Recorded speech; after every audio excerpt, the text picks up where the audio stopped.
तो hello guys, welcome to my YouTube channel. तो आज हम रिवाइज करेंगे इंडिया के सारे गवर्नर जनरल्स एंड वाइसरॉय। तो चलो शुरू करते हैं। तो पहले गवर्नर जनरल थे वॉरेन हेस्टिंग। इनका टाइम पीरियड है 1773 से 1785 तक। तो आइए देखते हैं इनके टाइम में कौन कौन से इम्पोर्टेंट काम हुए। तो सबसे पहले तो यही है कि first governor general of Bengal थे। और सेकंड है कि इनके टाइम पीरियड में ड्यूअल सिस्टम ऑफ एडमिनिस्ट्रेशन हुआ था। तो ये ड्यूअल सिस्टम ऑफ एडमिनिस्ट्रेशन क्या है? तो हमें पता है कि रॉबर्ट क्लाइव ने 1765 में इंट्रोड्यूस किया था। इसमें क्या होता था कि जो दीवानी राइट्स है वो तो ईस्ट इंडिया कंपनी के पास होते थे, और जो एडमिनिस्ट्रेशन वाले राइट है वो होते थे नवाब के पास। तो इससे क्या होता था कि जो एडमिनिस्ट्रेशन फेलियर पैदा हो गया था, जिसके कारण अच्छे से रूल नहीं कर पा रहे थे। तो फिर वॉरेन हेस्टिंग ने 1772 के 73 के आसपास इसको अबॉलिश कर दिया था। और तीसरा इम्पोर्टेंट काम है कि सुप्रीम कोर्ट, बंगाल में सुप्रीम कोर्ट की स्थापना हुई थी। और एक रोहिल्ला वॉर हुई थी और फर्स्ट एंग्लो मराठा वॉर हुई थी। तो ये कुछ इंपॉर्टेंट काम है वॉरेन हेस्टिंग के, तो ये आपको पता होने चाहिए। और जो अगले गवर्नर है वो है लॉर्ड कॉर्नवालिस। लॉर्ड कॉर्नवालिस का टाइम पीरियड है 1786 से 1793 तक।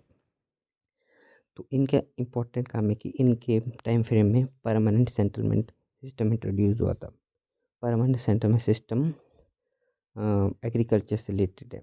तो ये क्विक रिवीजन वीडियो, तो इसमें हम डिटेल में नहीं जाएंगे। तो आपको पता होना चाहिए कि परमानेंट सेटलमेंट सिस्टम किसके टाइम पीरियड में इंट्रोड्यूस हुआ था। और दूसरा है कि लॉर्ड कॉर्नवालिस के टाइम पे कॉर्नवालिस कोड ये आता। ये कॉर्नवालिस कोड क्या था? इसमें सेपरेशन ऑफ पावर है, जुडिशियल और एग्जीक्यूटिव, इन दो के बीच में सेपरेशन ऑफ पावर हुई थी। और तीसरा इम्पोर्टेंट काम है कि थर्ड एंग्लो मैसूर वॉर इनके टाइम पे हुई थी। तो अगले इम्पोर्टेंट गवर्नर जनरल है लॉर्ड वेलेस्ली। लॉर्ड वेलेस्ली ने इंडिया में सब्सिडी एयरलाइंस को इंट्रोड्यूस किया था। इंट्रोड्यूस तो नहीं कह सकते, इंट्रोड्यूस तो ड्यूप्लेक्स ने किया था, जो कि फ्रांस का गवर्नर जनरल था। लेकिन ऐसा कह सकते हैं कि बहुत वाइड स्प्रेड इन्होंने किया था। तो आप मुझे बताओगे कि फर्स्ट कौन सा स्टेट था जो सब्सिडी एयरलाइंस में आया था? और अगला इम्पोर्टेंट है कि फोर्थ एंग्लो मैसूर वॉर हुई थी, fourth and last Anglo Mysore war, जिसमें टिप्पू सुल्तान को मार दिया गया था। और अगला इम्पोर्टेंट है फोर्ट विलियम कॉलेज।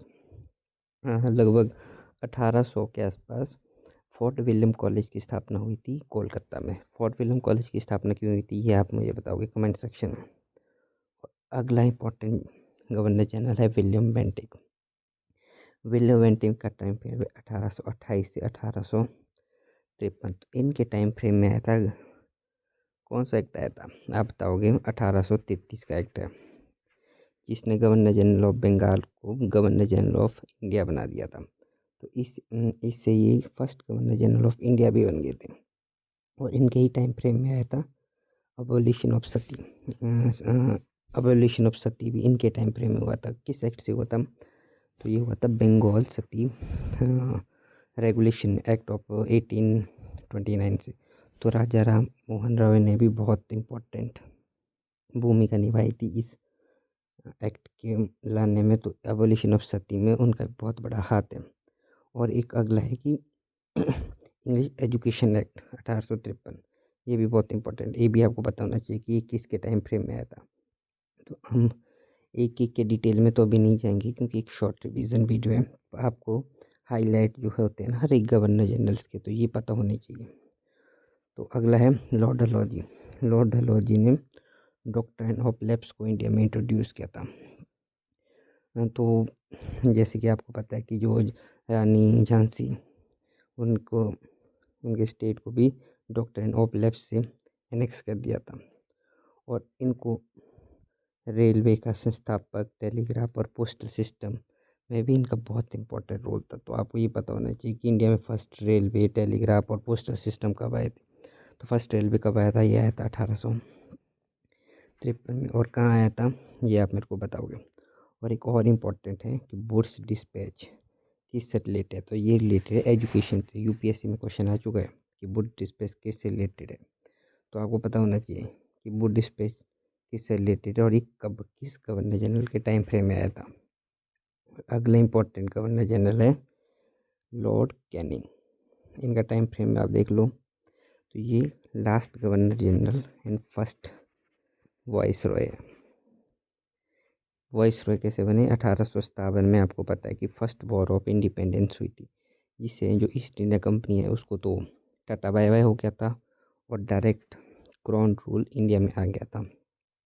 तो जिससे गवर्नर जनरल और वाइस राइस की जो पोस्ट है उसको मर्ज कर दिया था, तो और ये बन गई थी governor viceroy of India. इससे क्या होता था कि वाइस राय ऑफ इंडिया तो इंडिया में रहता था और एक और होता था सेक्रेटरी ऑफ स्टेट, जो कि इंग्लैंड में रहता था, जो इंडिया को रिप्रेजेंट करता था। ठीक है, तो फर्स्ट सेक्रेटरी ऑफ स्टेट कौन था, ये भी आप बताओगे मेरे को कमेंट में। तो अगला है, फिर आया था क्वीन प्रोक्लेमेशन। क्वीन प्रोक्लेमेशन क्या था कि इसमें 3-4 इंपॉर्टेंट पॉइंट पड़े, जैसे कि सेक्रेटरी ऑफ स्टेट एक इम्पॉर्टेंट वो है, एक कि फर्स्ट कि अब वाइसरॉय होगा इंडिया में, और है कि अब फर्दर एनेक्स नहीं किया जाएगा इंडिया के स्टेट को, ऐसे ऐसे थे। और फिर इंडियन काउंसिल एक्ट ऑफ 1861, ये था फर्स्ट इंडियन काउंसिल एक्ट 1861, इसलिए ये इम्पोर्टेंट हो जाता है। और अगला इम्पोर्टेंट गवर्नर जनरल है लॉर्ड रिपन। तो इनको हम father of local self government भी बोलते हैं। ठीक है, तो ये बहुत इम्पोर्टेंट, और इनकी टाइम पे इलिवेट कंट्रोवर्सी भी हुई थी। आपको पता होना चाहिए कि इलिवेट क्या था और एक इससे रिलेटेड कंट्रोवर्सी क्या है। तो ठीक है, तो अगला इम्पोर्टेंट गवर्नर जनरल है जो कि इसमें नहीं दिया है, लॉर्ड डफरिन, DUFFRI। इनके टाइम फ्रेम में क्या हुआ था कि 1885 में इंडियन नेशनल कांग्रेस की स्थापना हुई थी। तो ये हमें पता होना चाहिए कि इंडियन नेशनल कांग्रेस की स्थापना कब हुई थी और उस टाइम गवर्नर वाइसराय कौन था इंडिया का। तो ठीक है, तो लॉर्ड डफरिन था वाइसराय ऑफ इंडिया। तो अगला है लॉर्ड कर्जन, ये था 1899 से 1905। तो इनके टाइम फ्रेम में सबसे इम्पोर्टेंट है कि बंगाल का पार्टीशन हुआ था।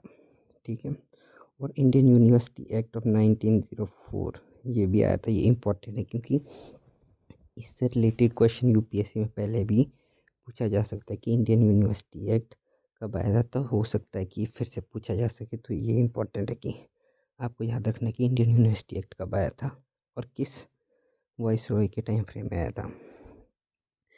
और अगला इम्पोर्टेंट गवर्नर जनरल है जो कि इसमें नहीं दिया है, वो है मोंटेग्यू मिंटो। सॉरी मोंटेग्यू नहीं, वो है मिंटो। उनके टाइम फ्रेम में आया था 1909 मॉर्ले मिंटो एक्ट, वो भी इम्पोर्टेंट है। वो भी आप बताओगे कि उसमें क्या था, तो आपको याद रखना है कि मॉर्ले मिंटो एक्ट कब आया था और किसके टाइम फ्रेम में आया। तो हुआ क्या कि जो मॉर्ले है वो था सेक्रेटरी ऑफ स्टेट और मिंटो था हमारा वाइसरॉय। ठीक है, और इसमें था कि जो मुस्लिम हैं उनको सेपरेट इलेक्टोरेट दिया गया था। ये इम्पोर्टेंट फीचर था इसका, तो आपको ये याद रखना पड़ेगा कि गवर्नमेंट ऑफ इंडिया एक्ट 1909 में जो मुस्लिम है उनको सेपरेट इलेक्टोरेट मिल गया था। ठीक है, तो अगला है लॉर्ड क्लेम्सफोर्ड, ये इनका टाइम फ्रेम है। और इनके टाइम फ्रेम में बहुत इंपॉर्टेंट चीज़ हुई, जैसे कि चंपारण सत्याग्रह, खेड़ा और अहमदाबाद मिल स्ट्राइक भी इनके गांधी जी की जो इम्पोर्टेंट चीज़ें हुई थी ना स्टार्टिंग में जब गांधी जी आए थे, तो वो सब इनके ही टाइम फ्रेम में हुई थी। मोंटेग्यू क्लेम्सफोर्ड रिफॉर्म ये भी इनके टाइम फ्रेम है। और गवर्नमेंट ऑफ इंडिया एक्ट 1909 ये बहुत इंपॉर्टेंट है, ये भी इनके ही टाइम फ्रेम में आया था। और अगला एक्ट है रॉलेट रॉलेट एक्ट और जलियांवाला बाग, ये भी इनके टाइम फ्रेम में हुआ था। और सत्याग्रह, गांधी जी ने सत्याग्रह, वो भी इनके ही टाइम फ्रेम में हुआ था।